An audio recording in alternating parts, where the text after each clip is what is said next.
Le temps est tellement court que on n'a plus le droit d'être lent ou d'être lourd ou alors d'être de tergiverser. Le temps est tellement court. La vérité aujourd'hui transparaît, le soleil se lève et le peuple du Seigneur doit être informé sur cette vérité. Le peuple d'Israël dont la Bible parle, le peuple juif dont la Bible parle, ce ne sont pas ceux qui sont au Proche-Orient, mais ce sont les Bantous, le peuple Bantou, les Africains.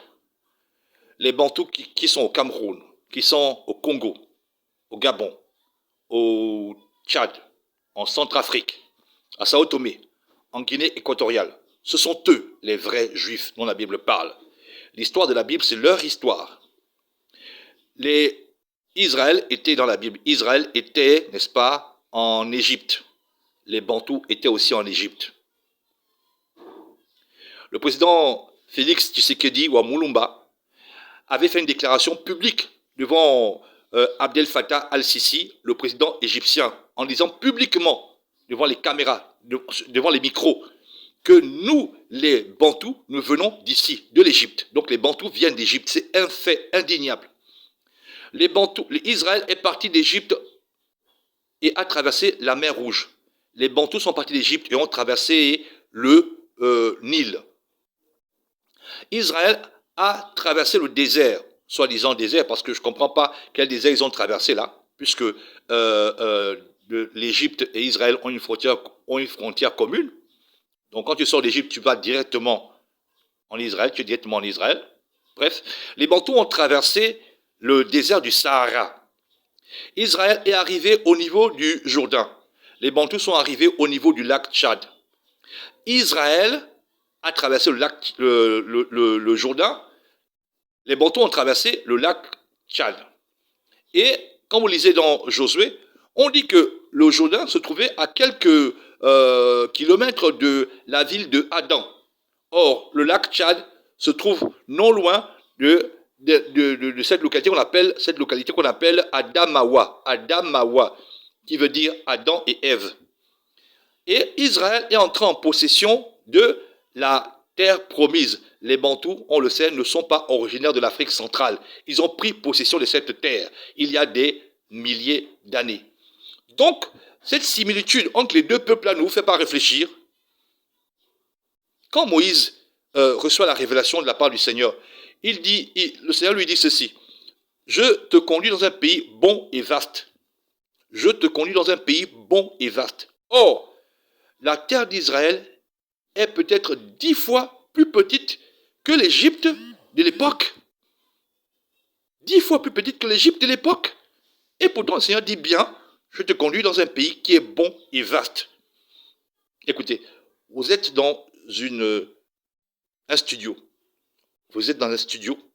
Quelqu'un vient vous voir. Vous louez un studio. Donc, c'est-à-dire que chambre, douche.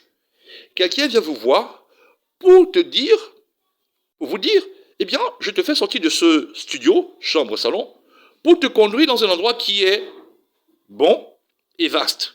Tu te dis forcément que c'est plus grand que là où tu étais. Il t'emmène dans une chambre. C'est ça. L'Israël actuel est 10 fois plus petit, au minimum 10 fois plus petit que l'ancienne Égypte. Donc, si on considère cet aspect-là, est-ce que vraiment là-bas c'est Israël? Mes chers amis, le temps est venu de réfléchir. Nous les Bantous, nous sommes le peuple juif dont la Bible parle. Ça veut dire que nous avons une responsabilité de revenir à l'Éternel. Nous avons une responsabilité de nous repentir. Les preuves abondent. Tellement de frères ont fait des vidéos merveilleuses. Celui qui veut savoir va découvrir. Des frères ont fait des vidéos merveilleuses. Le frère Tsiba Malonga, le frère Florian Singhi, le frère Royaume Congo israélite. Il y a tellement de bien-aimés qui ont des très bonnes chaînes, qui enseignent très bien sur ça. Je n'ai pas besoin de revenir. J'ai essayé de revenir dans certaines vidéos que j'ai d'abord faites avant. Mais aujourd'hui, les preuves sont indiscutables. Les coutumes, les traditions. Quand j'étais plus jeune, en Christ, n'est-ce pas? Je me posais la question, mais comment se fait-il que nous avons la circoncision? Nous, les Africains, Bantous, on a la circoncision, alors que la circoncision a été donnée aux Juifs. La circoncision tous les Bantous circoncisent. Je ne sais pas si c'est le bon mot. Tous les Bantous circoncisent. Un bantou qui n'est pas circoncis, eh bien c'est comme s'il était maudit. D'où nous vient cette pression de la circoncision? Dans la Genèse, le Seigneur donne ce signe comme étant signe d'identification du peuple élu. Sans qu'on ait un commandement, sans que plutôt, disons qu'il y ait une loi gouvernementale ou quoi que ce soit, tous les bantous font la circoncision. Posez-vous la question, ça vient d'où? Observez la ressemblance entre nos coutumes et les coutumes qui sont dans la Bible.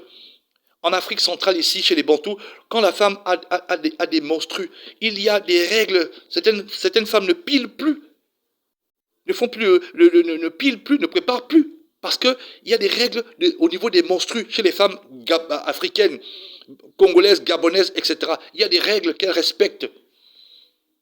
C'est des similitudes. Dans Jérémie parle des pleureuses. Où est-ce que dans ce monde, on trouve des femmes qui sont appelées les pleureuses, des femmes qui sont appelées en cas de deuil pour venir pleurer? Dans Jérémie, on parle de ça. En Afrique centrale ici, par exemple, dans le sud du Gabon, chez les Pounou, il y a des pleureuses, des femmes qui sont spécifiquement là pour pleurer. On les paye même. Elles viennent pleurer quand il y a un décès. Dans Jérémie, on parle des pleureuses. Dans le livre de Ésaïe, chapitre 3, je crois, verset 24, Ésaïe 3, verset 24, on parle de pagne. En cas de deuil, on parle de sac. Des fois, on parle de sac. Des fois, on parle de toile. D'autres versions parlent de pagne en cas de deuil. Où est-ce que vous avez sur la terre un peuple où les femmes portent des pagnes systématiquement en cas de deuil? Où est-ce que vous avez ça sur la terre si ce n'est qu'en Afrique, auprès du peuple bantou? Je parle des pagnes autour de reins. C'est ce que le Seigneur dit à propos des femmes israélites. Les coutumes sont nombreuses. Les coutumes sont nombreuses. Les coutumes africaines. Ce que je fais comme vidéo, c'est juste pour expliquer, n'est-ce pas, que le temps est venu d'ouvrir les yeux et de prendre votre position. Avant de voler la bénédiction de Ésaü, Jacob a d'abord volé son identité. Et donc, le peuple bantou, tu n'es pas un peuple quelconque, tu es le peuple du Seigneur, de Nzambé, du Créateur du ciel et de la terre. Tu es ce peuple qu'il a choisi. Et tant que tu ne reprendras pas ton identité, tu souffriras toujours. Mais bénis sur le Seigneur que le temps est venu pour que vous puissiez ouvrir les yeux. Même moi, je n'aurais pas cru à cette vérité il y a 5 ans. J'aurais dit c'est impossible.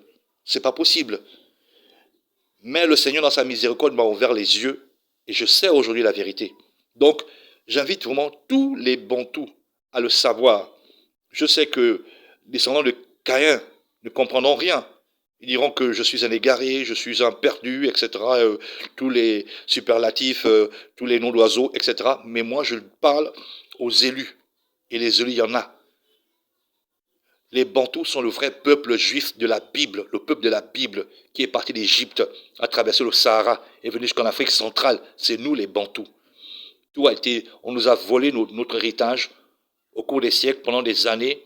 Les Européens, les Blancs, ont volé notre héritage, ils ont transformé tout pour nous faire croire que nous étions des sauvages, etc., etc. Bref, que celui qui veut entendre ce que l'Esprit dit, entende.